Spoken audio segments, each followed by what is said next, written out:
There are two types of school projects, dessert and main course. Dessert projects are like desserts. They come after the meal. Sometimes it's nice to order a dessert, but you don't need it. You need the main course. That's where you get your vitamins and sustenance. And it's often like this with school projects. We're going to do all of the learning, the main course, and then afterwards we're going to do a project. We're going to learn all about volcanoes and how they're formed and igneous rock and tectonic plates, and then you're going to get into groups and create a model volcano. Does this sound familiar? We didn't need the dessert, it came after the main course. If we never made these model volcanoes, we would still have learned the same amount. And if you're an educator, you know that there is little time to do things in school that we don't need. This is why we often want to avoid projects, because they're not necessary for the learning. They come afterwards, and they require time and resources we don't have. And by the way, students also know when a project is a dessert and is unnecessary, and this is why they often don't like to do them as well. What's the point of working hard and collaborating and critical thinking when it's not even important? So, should we swear off group projects? No, we just need to make them main course, creating learning experiences where the project is there the whole time. In fact, having the project, making it ever present, actually enhances the learning. Let me give you an example. I once showed a group of high school freshmen this picture of a woman named Diet Eman. I told them about how Diet was part of the Dutch resistance during the Holocaust and was even put in a concentration camp for smuggling her Jewish friends out into the countryside. And I said to them, guys, what if I told you that this hero, this teenager who was part of defeating the Nazis, is still alive today?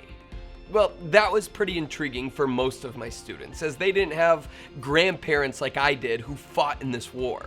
This was like ancient history to them. But then I took it a step further and I said, guys, what if I told you that Diet Eman isn't just alive, she lives 3 miles from our school in a retirement home right now.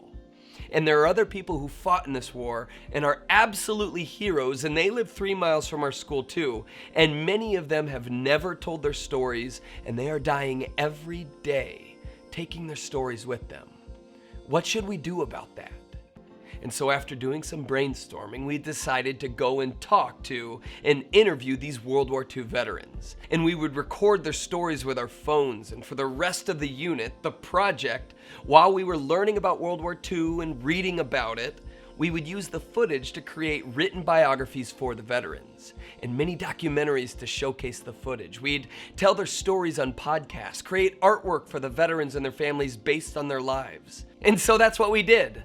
For the next month, while we read books like Night by Elie Wiesel or graphic novels like Mouse and studied the history of World War II and the Holocaust, all academic content that is taught to any typical high school freshman, we created these items to preserve the veterans' stories. We were engaged in a project. And at the end of the unit, we held a big event at a local auditorium and invited the community to come and learn about these heroes. Well, over 400 people showed up, and the veterans sat in the front row as the guests of honor as we told their stories with all this work a bunch of high school freshmen put together. This is a main course project. The authentic problem students were solving was present the whole time. In fact, a large reason for learning about World War II and how to write narratives and using proper punctuation, all of this academic content learning, was to solve this problem. It was all to preserve the stories of World War II veterans. The authenticity of the project drove the learning. The project wasn't something that came after the learning. It was there the whole time. This is a main course project. This type of project engages students more. It makes the learning more memorable, and it teaches students skills that they wouldn't have gained without the project. And so whatever grade or subject area you teach, consider how can you make projects more main course?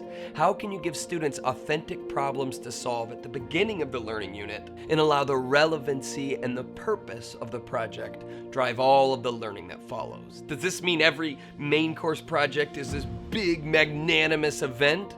No, it just means that the project is always there and we allow that project to drive learning.